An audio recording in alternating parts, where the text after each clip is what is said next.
Salut și bine v-am regăsit pe Alchimia Spiritului. Vin astăzi către voi cu un material legat de constelațiile familiale sau această formă modernă de terapie la care foarte mulți oameni aderă, pe care mulți o venerează, dar deocamdată nu știm cât de mulți au fost ajutați de această formă de terapie sau câți au reușit să-și găsească propriul echilibru în viață, săpând în probleme ancestrale care țineau de bunicilor, de părinților, de strămoșilor și așa mai departe. Încerc să-mi păstrez o perspectivă obiectivă și vreau să spun că am citit foarte puține pe această temă, cunosc în general câte ceva despre această formă de terapie și am reușit lesne să extrag care este esența ei. Așa că în acest material vă voi spune cum decurge o sesiune de terapie prin constelații familiale, care sunt personajele implicate, care sunt participanții la ea, apoi voi face o dezvăluire a mecanismului care se află în spatele acestor constelații familiale și totodată voi încerca să fac o demarcare clară între gândirea mistică înclinată spre miraculos, wow, nu credeam, n-aș fi știut niciodată, da? Și gândirea logică și rațională prin care spui, da, domnule, are sens. Pentru că în fiecare dintre noi este necesar să avem un echilibru absolut între energia feminină și energia masculină. Energia feminină se va duce spre lucruri fantasmagorice, wow, duhuri, strămoși, străbuni care îmi vorbesc peste ani și gândirea logică, rațională care ține de energia masculină se află în cealaltă parte și trebuie să ne contrabalanceze pentru a putea fi persoane complet echilibrate. Da? Nu e bine să mergem nici într-o direcție, nici în alta, ci este bine să avem moderație în absolut tot ce facem. Începem cu începutul fără să mai pierdem foarte mult timp. Gigel. Gigel are niște probleme pe care a încercat să le rezolve prin metode clasice, prin a merge la psihiatru, apoi la psiholog, apoi a avut o perioadă în care a discutat cu prietenii, a căutat pe YouTube tot felul de informații și nu a găsit răspunsuri clare la problemele cu care se confruntă în fiecare zi. Are niște probleme dintre acestea care simte el că îl țin blocat în loc, că nu-l ajută să înainteze și că este un fel de depresie pe care el n-ar vrea să o numească așa, ci consideră că este acolo o rană pe care încă n-a văzut-o și pe care trebuie să o dibuiască. Azi așa, mâine așa, trec zilele una după cealaltă și Gigel descoperă pe Netflix un serial extraordinar numit Another Self, un serial turcesc și turcii fac niște filme extraordinare în ultima perioadă. Se uită la acest serial și este bulversat. Wow, oare există așa ceva? Descoperă că 3 gagici se adună și se duc la niște sesiuni de terapie de constelații familiale. Fiecare are probleme pe diverse planuri. Una cu soțul ei aflat în divorț, alta cu relația cu iubiții ei, alta că nu reușește să conceapă și așa mai departe. Dar ce îl impresionează cel mai mult pe Gigel este metoda. Wow, este magic! Cum adică să fie niște oameni acolo implicați și întrețesuți între ei de un văl energetic invizibil care să comunice ceea ce strămoșii ar fi vrut să ne vorbească? Așa că Gigel caută repede pe Google și vede că, într-adevăr, constelațiile familiale reprezintă o formă de terapie reală. Găsește repede câțiva terapeuți în sectorul în care se află, decide în funcție de preț către care să se ducă și participă la o sesiune de terapie. Sesiunea de terapie îl cuprinde, bineînțeles, pe Gigel și alături de Gigel este cel care îl ghidează prin toată această formă de tratament, să spunem, da? Și anume facilitatorul. Așa îi se spune în engleză, așa îi se spune și aici în România, deci facilitatorul, da? Facilitatorul este ghidul care îl va ajuta să descopere cauza problemelor cu care el se confruntă în viața de zi cu zi. În aceeași sală cu ei se află câțiva oameni. Aceștia pot fi străini, complet necunoscuți, sau Gigel poate să-și aducă vreo 2 prieteni cu el care consideră el că ar trebui să participe la acea sesiune și în fața cărora ar putea să fie suficient de natural încât să nu-i fie rușine în cazul în care apar probleme din trecutul său rușinoase sau prin care aceștia ar putea să-l judece sau să-l ia la mișto în viața de zi cu zi. Ce se întâmplă în prima fază? Ajunge clientul, vorbește cu facilitatorul care oferă și prestează niște servicii, iar în sală niște participanți care nu sunt acolo neapărat pro bono și aceia sunt plătitori de venit către facilitator, dar mă rog, excludem aspectele pecuniare. Aceștia se așteaptă ca la finalul sesiunii cu tine să li se rezolve și lor problemele. În prima fază avem următoarele două raporturi care se iscă între oameni. Gigel, în raport cu facilitatorul său, se află într-un raport direct. Gigel îi comunică facilitatorului: vreau să rezolv problema pe care o am cu copiii mei. Totodată, Gigel are un raport indirect cu ceilalți oameni care se află în aceeași încăpere. Îi ignorăm, nu-i băgăm în seamă, nu știm deocamdată ce este cu ei, dar vreau să înțeleg cum decurge metoda asta. Deci avem un raport direct, de la egal la egal, și un raport indirect între Gigel și niște oameni pe care acesta nu-i cunoaște. Mergem mai departe. Facilitatorul, odată ce va înțelege care este intenția pe care o are Gigel, se va focusa 100% asupra problemei de rezolvat. A citit datele problemei și acum trebuie să ne concentrăm pe ce ne cere problema. Odată ce am intrat în acest joc, legăturile inițiale se dizolvă, imaginar, bineînțeles, și ajungem într-un schimb de roluri. Se creează practic o mică dramă sau un mic joc de teatru prin care oamenii îmbracă alte roluri. Astfel, dacă înainte aveam un raport egal între facilitator și Gigel, acum Gigel este plasat în centru, facilitatorul rămâne undeva în spatele acestuia, iar Gigel este rugat de către facilitator, care îl ghidează prin tot acest proces, să selecteze din fața sa niște oameni care să corespundă cu o persoană sau cu o stare sau cu o boală anume cu care acesta ar vrea să comunice. Se face un fel de roleplay, da? Un joc pe roluri. Gigel, dintre toți acești oameni pe care îi găsește în sală, se simte atras într-un mod foarte straniu de fața unui anumit bărbat pe care îl numește tatăl său. Îl invită pe acela în față și spune: tu vei juca rolul tatălui meu. Tu vei juca rolul mamei mele. O vede o femeie cu care el rezonează pur și simplu după simpla ei înfățișare sau după starea pe care aceasta o emană la exterior.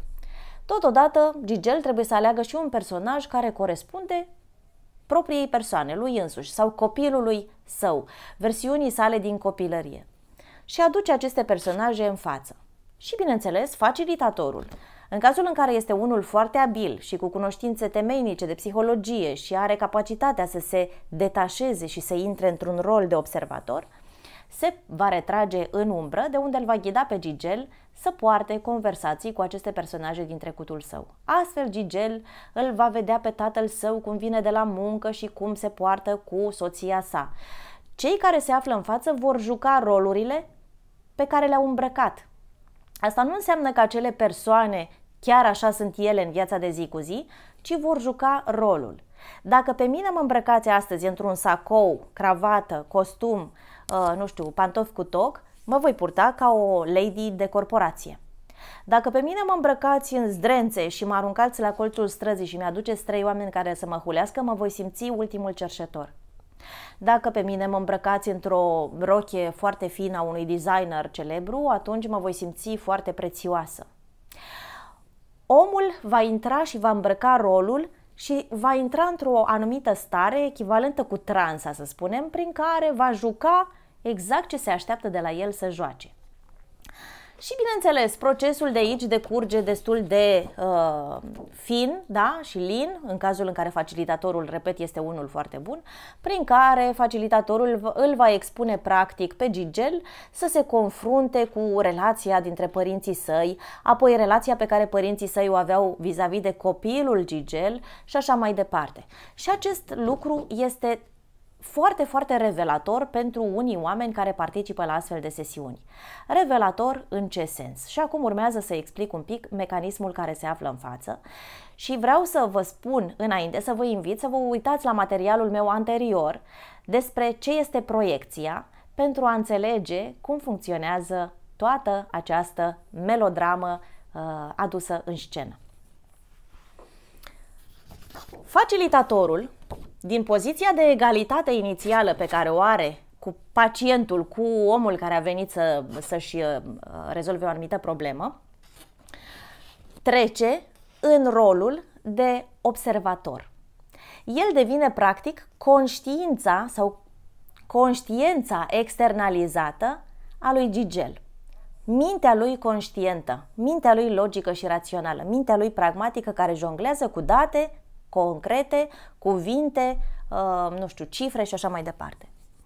Astfel, facilitatorul încetează să mai fie un om și este doar mintea lucidă și conștientă a lui Gigel.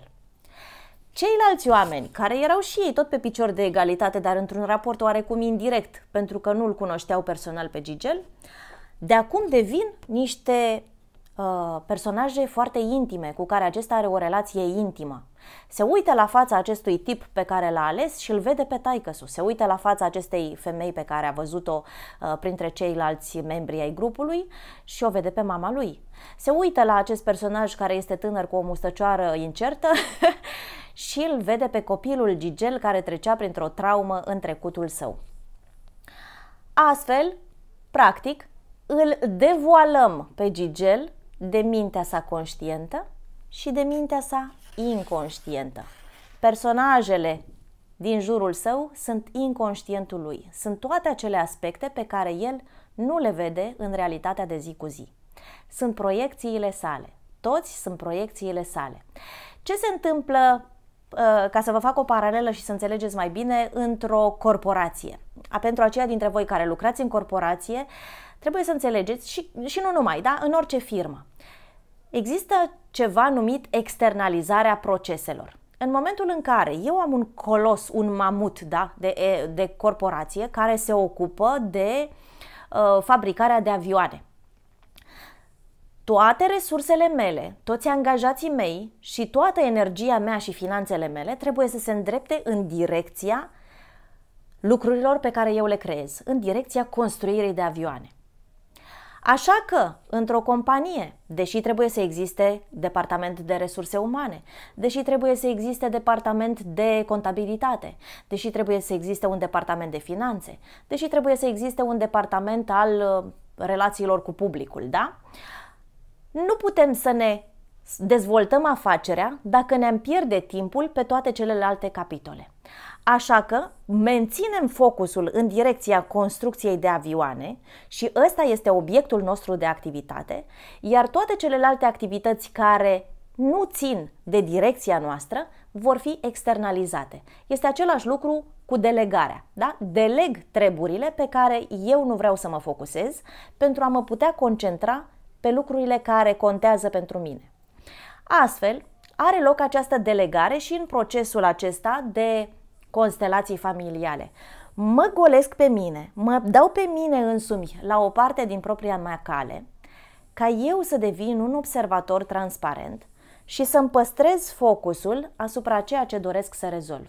Pentru a putea face acest lucru, suspend toate lucrurile pe care le simțeam ca parte integrantă din mine și mă voi concentra doar pe acele aspecte, extrăgând doar acele persoane cu care pot trata problema în cauză. Externalizez mintea mea conștientă, eu las facilitatorului și mintea mea inconștientă o proiectez asupra participanților, asupra tuturor membrilor care se află în sală de fapt, dar extrag din inconștientul meu doar acele date cu care eu vreau să jonglez acum pentru a mă autocunoaște, pentru a mă înțelege mai bine. Acest joc ia tot felul de forme melodramatice prin care unul comunică cu propria sa boală, altul comunică cu propriul său tată decedat acum 20 de ani, altcineva intră într-o relație cu bunicul, bunica de care au fost foarte, foarte atașați și se lasă cu plânsete, cu descărcări emoționale, cu recunoștință, cu îmbrățișări, cu pupături și așa mai departe. Dar mecanismul care se află în spate este că externalizăm toate lucrurile care sunt deja în noi. Noi le știm foarte bine, noi știm absolut totul, dar le proiectăm ca pe un ecran cinematic pentru a putea să vedem mai clar problema. Practic are loc un proces de detașare. Mă detașez un pic de problema mea, îmi extrag sufletul din acel cadavru și privesc sala de operații ca în acele relatări ale celor trecuți prin moarte clinică, mă suspend un pic și văd tot ansamblu. Văd cum interacționează medicii între ei, văd cum mi se resuscitează corpul, văd care sunt problemele mele, văd unde am greșit, văd ce implicații au avut oamenii din jurul meu, văd cine mă plânge în afara sălii de operație, etc. Și eu sunt suspendat un pic în rolul observatorului.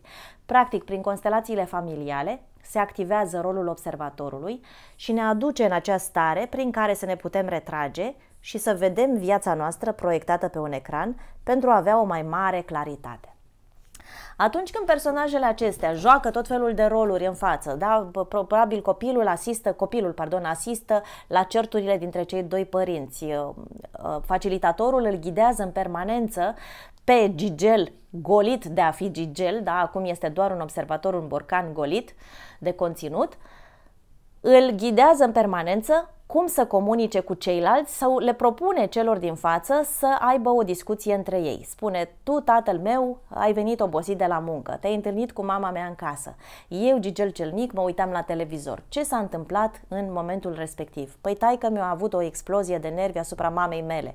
Mama mea, nu știu, a amenințat că divorțează și în acel moment m-a smuls de mână din fața televizorului și am plecat și nu l-am mai văzut niciodată în viață pe tatăl meu.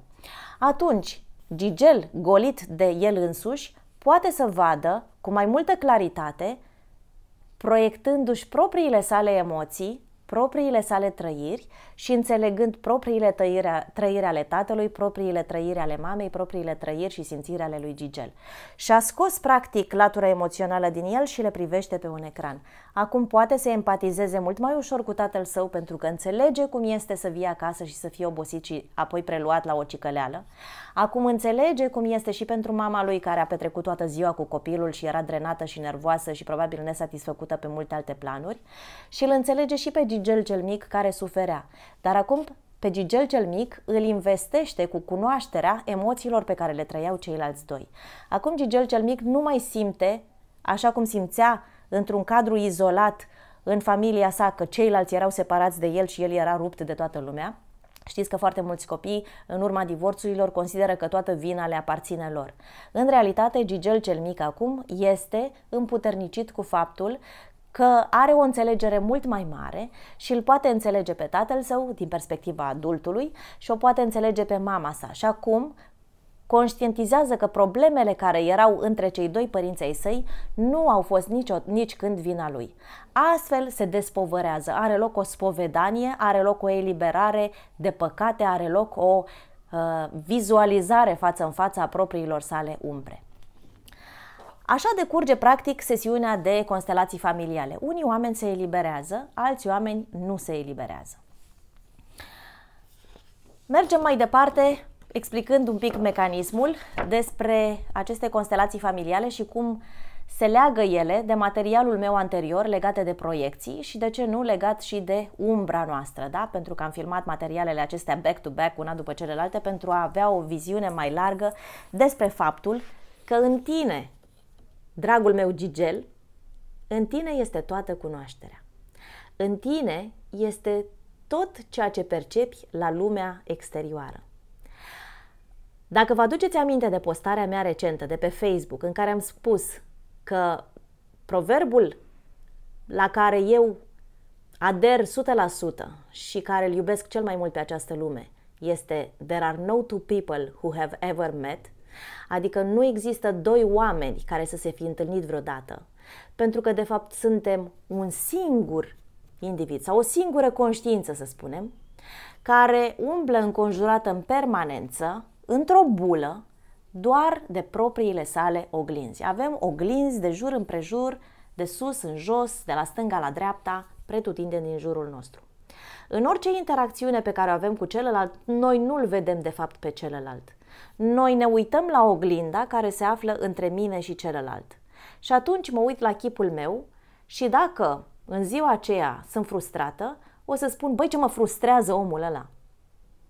Cu același individ, dacă m-aș fi întâlnit la o petrecere în care mi-am propus să agăț un bărbat sau doi, Aș spune, băi, ce sexy este tipul ăla, îl are pe vino încoa.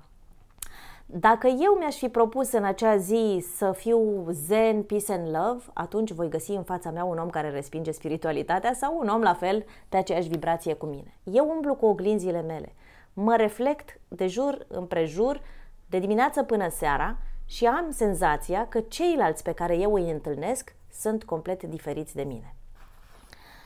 Într-un alt context, haideți să înlocuim acest cadru în care Gigel consideră că puterea e în afara lui, că puterea este la un facilitator, că puterea stă în metoda de terapie a constelațiilor familiale pentru că a văzut el că a dat rezultate pentru alți oameni din jurul său. Gigel în această bulă de oglinzi despre care am vorbit în proiecții. Mintea sa conștientă este propriul său facilitator. Dacă eu mă focusez asupra problemei mele și mă gândesc fervent asupra ei, voi avea capacitatea să măresc concentrarea, să măresc atenția pe care eu o acord acelei probleme. Ce face un om când nu vrea să se confrunte cu o problemă? O evită. Cum o evită?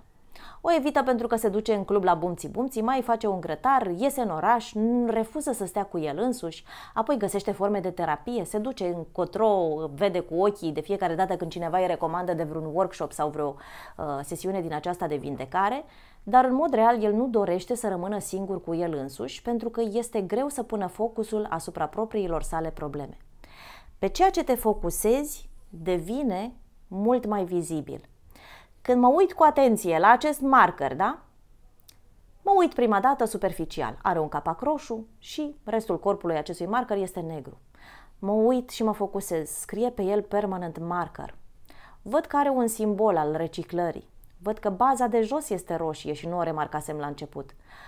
Văd denumirea, brandul. Apoi încerc să fac sens din codul de bare care se află pe el și care este oare sincronicitatea cifrelor listate acolo.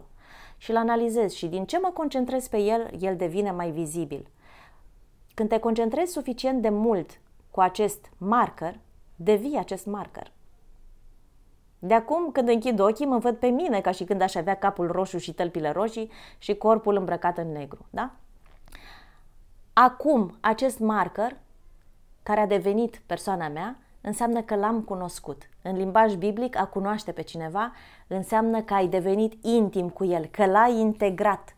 Când Adam a cunoscut pe Eva, au făcut pe Cain și Abel, spune Biblia, da? Ce înseamnă că Adam a cunoscut? Că a intrat în trânsa, pe românește, da?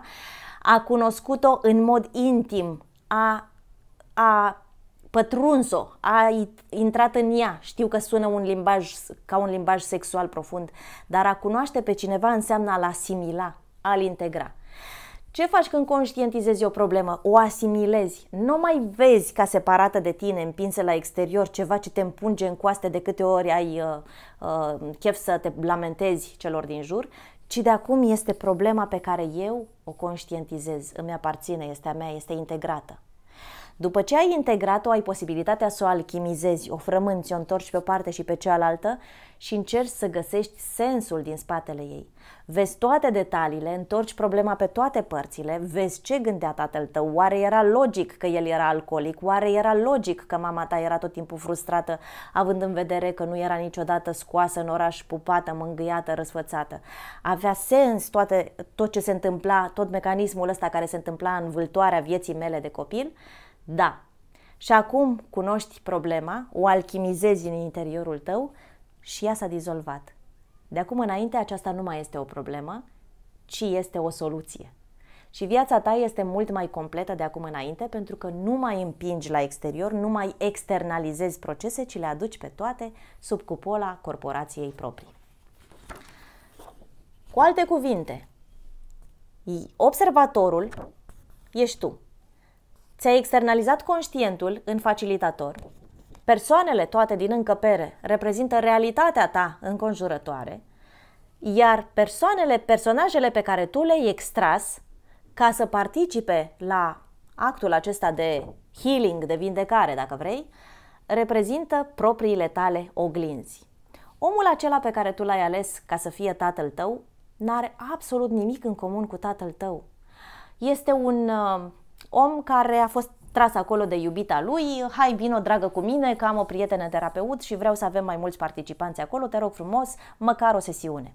Și a venit acolo tras de păr. Dar tu te-ai uitat la el și ai văzut că are nasul mare, că are, nu știu, un început de chelie, că poartă o cămașă în carouri. Ceva din acel personaj te invită să-l vezi pe tatăl tău. Dar ce anume te face să-l vezi pe tatăl tău în chipul acelui om? Propriul tău tată care se află în sufletul tău. Imaginea mamei și tatălui tău sunt în tine. Tu ai croit imaginea personalității tale de zi cu zi în fiecare zi din viața ta cât ai fost înconjurat de oameni. Tu ai venit gol, tu ai venit ca un borcan gol în această lume, o cutie transparentă. Și te-ai uitat la părinții tăi și o vezi pe bunica ta că se plânge de dureri de genunchi și copilul ce face? Începe să o imite pe principiul monkey see, monkey do. Maimuța vede, maimuța face. Tot sistemul de învățare al copiilor este bazat pe copiere, pe mimetism. La fel fac și maimuțele, da?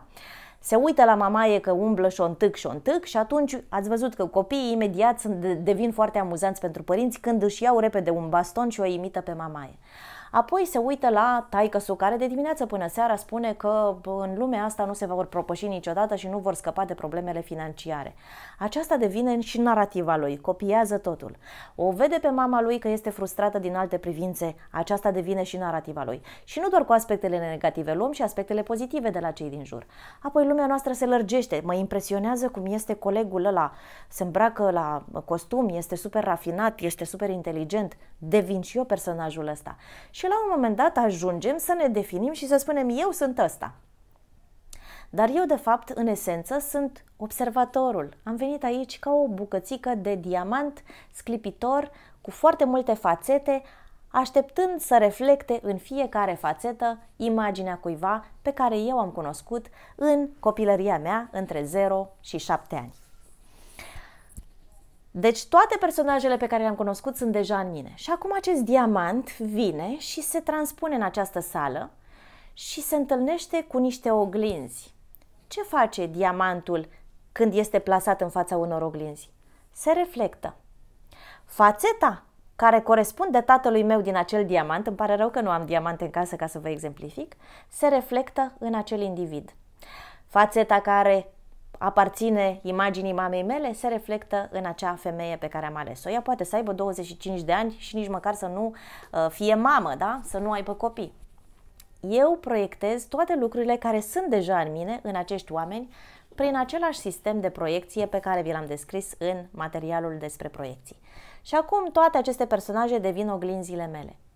Pentru că eu am refuzat în singurătatea gândurilor mele să mă gândesc la care sunt aspectele care mă deranjează, care este problema, să o identific, să o analizez, să o întorc pe toate părțile ca să o înțeleg, mă duc acum și plătesc această sesiune de terapie ca să înțeleg în exteriorul meu, de la alții, cum să jonglez cu propriul meu inconștient. În realitate, nimeni nu are această putere. Tu te duci singur să te vezi pe tine.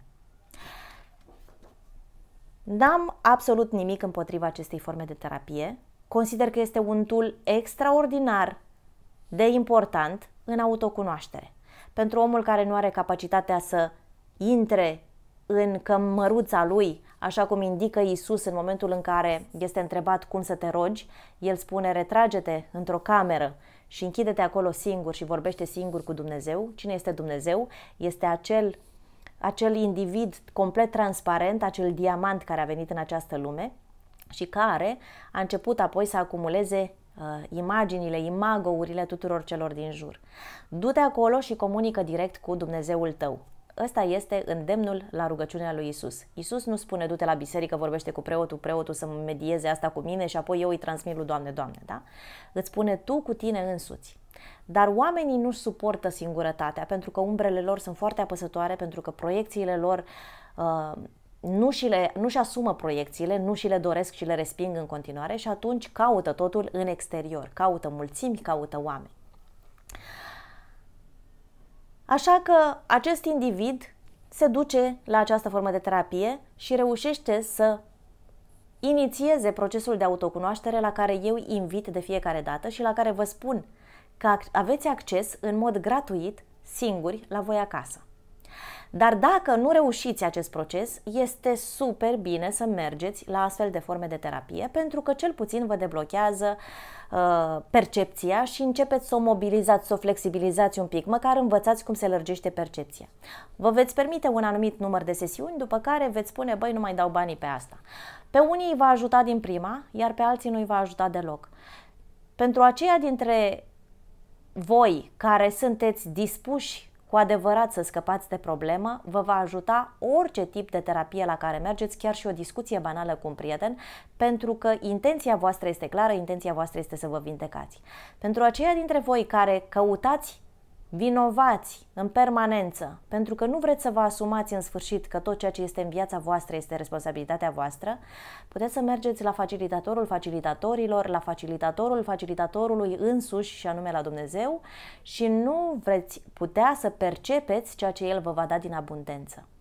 Așa că aceste metode de terapie sunt, din punctul meu de vedere, niște adjuvante, niște ajutoare, niște forme adiacente la procesul pe care voi puteți să-l faceți cu voi înșivă. Să luăm din nou această foaie. Te-ai dus acolo la un grup de oameni prin care vrei să observi cum reacționezi tu sau cum poți să înțelegi mai bine cum gândea tatăl tău sau cum gândea mama ta sau cum ar fi trebuit aceștia să se poarte cu tine sau cum să dobândești recunoștința și iertarea față de cei care ți-au greșit cândva în trecutul tău. Haideți să mai adaug ceva la această figură și mi-am adus markerul intenționat pentru acest lucru.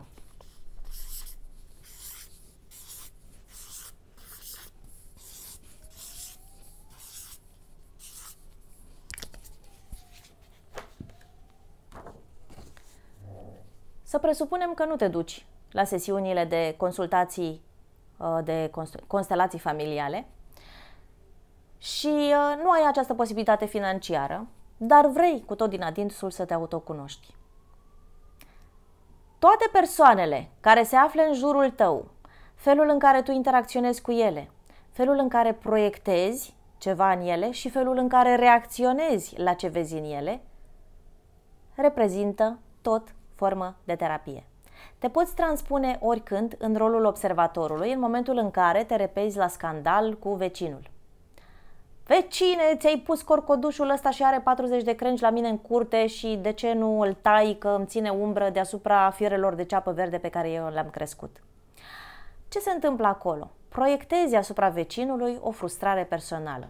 Din ce poate veni această frustrare personală? Eu acasă nu pot să-i spun soției mele să facă ceva, că imediat mă dă la o parte și spune, ia mai dă-te încolo de Vasilică.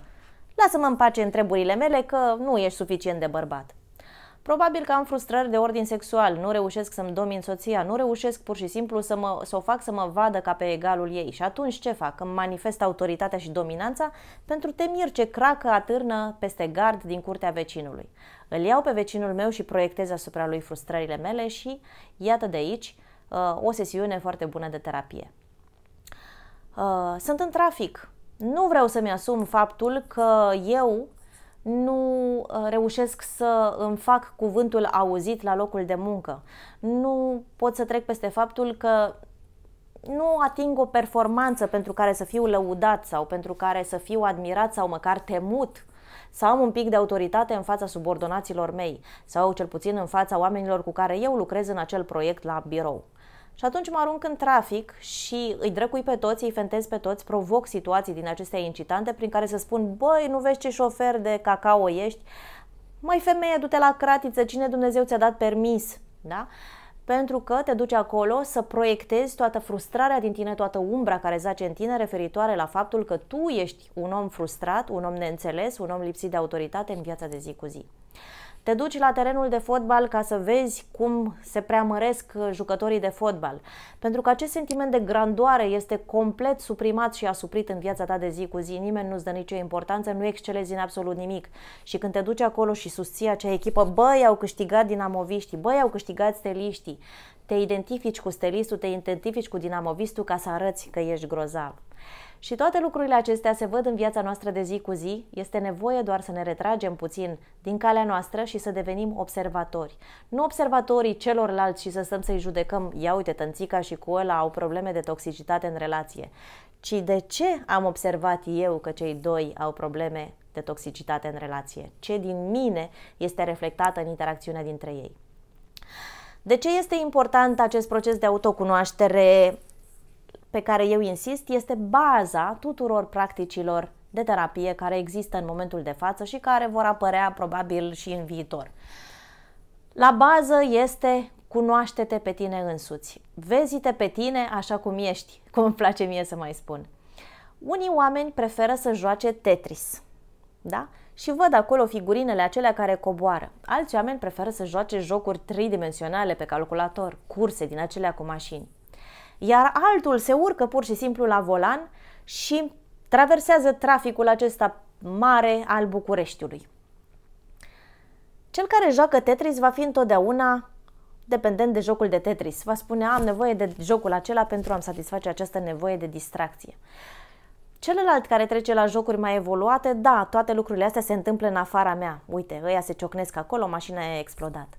Dar cel care s-a urcat la volan și merge cu mașina, acela trăiește experiența.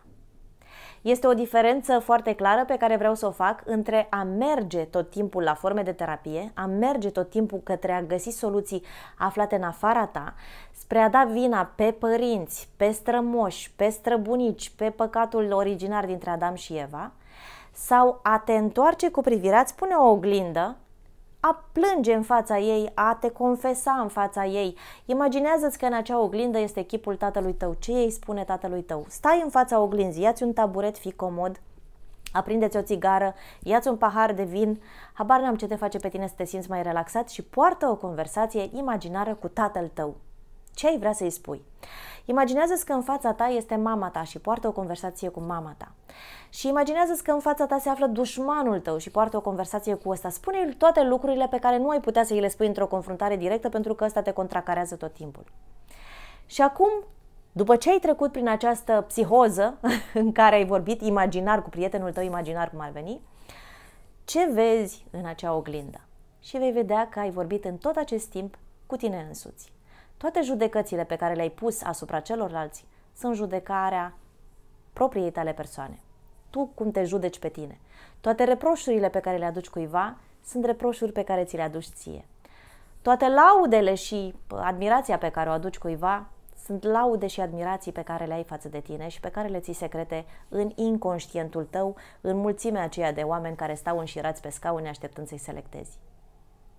Totul este despre tine. Toată cunoașterea zace în tine, toată vindecarea și potențialul vindecării tale este în mâinile tale.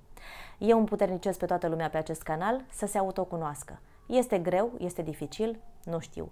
Dar eu, spre exemplu, am avut acces la toate aceste surse de vindecare în mod gratuit.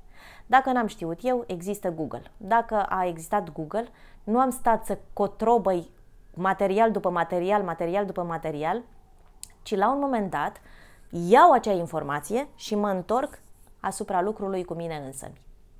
Lucrez cu mine însămi și abia atunci se realizează vindecarea. Și acum, aviz fanilor serialului Another Self. Toate bune și frumoase în acel serial, toate femeile acestea au plâns, s-au îmbrățișat, au descoperit, au revizitat amintiri din trecut, au răscolit morții, i-au întors pe parte și pe alta, i-au studiat, i-au analizat, i-au autopsiat. Dar la final, nu știu dacă s-a continuat seria, cancerul acelei femei bolnave de cancer a recidivat. Celelalte femei aveau aceleași probleme cu care se confruntau în viața de zi cu zi. Ce relevă acest lucru? Acest lucru relevă că te poți duce la infinite sesiuni și forme de terapie. Dacă ești dispus să te vindeci, te vei vindeca. Dacă nu ești dispus să te vindeci, nu te vei vindeca. Dacă ești dispus să înveți ceva din acele lucruri și să vii și să faci practica acasă, abia atunci vei dovedi în fața sinelui tău superior că ești consistent, că ești focusat să rezolvi acea problemă. Dacă nu, este doar o altă formă de distracție. Așa că toate tool-urile și metodele de autocunoaștere le ascultați, rezonați cu ele, spuneți, da, la mine, ai dreptate, așa este, și apoi spuneți, da, data viitoare poți să-mi vorbești despre un alt material? Și așteptați un alt material și un alt material și eu tot mestec și aduc și precum păsările, vărs conținutul stomacului meu pentru ca voi să ciuguliți și să luați informația gata amestecată. Dar dacă urmăriți un material, urmăriți două și vedeți care este mecanismul gândirii mele, deveniți la mea. Și acum ați integrat-o. Și acum în tot ce faceți gândiți ca mine, vă purtați ca mine și vă rezolvați problemele ca mine. Dar asta presupune să te retragi în acea cămăruță secretă în care să fii singur cu tine însuți și să fii dispus să-ți vezi demonii și îngerii față în față. Acesta este materialul meu despre constelații familiale. Nu cred că voi mai aduce lămuriri în această privință. Sunt oameni care reușesc să-și conștientizeze aspectele inconștiente, urmărind care este reacția lor la cei din jur, urmărind ceea ce proiectează la cei din jurul lor, sau alții care au nevoie de îndrumare. Dar chiar și această îndrumare nu trebuie să fie la nesfârșit, nu trebuie să aveți sesiuni infinite, ci mergeți la 1, 2, 3 sesiuni până când considerați că ați descărcat sacul emoțional din voi, extrageți lecțiile importante care se relevă acolo și împrumutați din harul facilitatorului pentru a juca rolul de facilitator în propria voastră viață. Acestea fiind spuse, rămâneți în lumină, dar țineți cont de întuneric și tot ceea ce vedeți în jurul vostru reprezintă aspecte pe care voi le aveți deja conținute în interior. La revedere!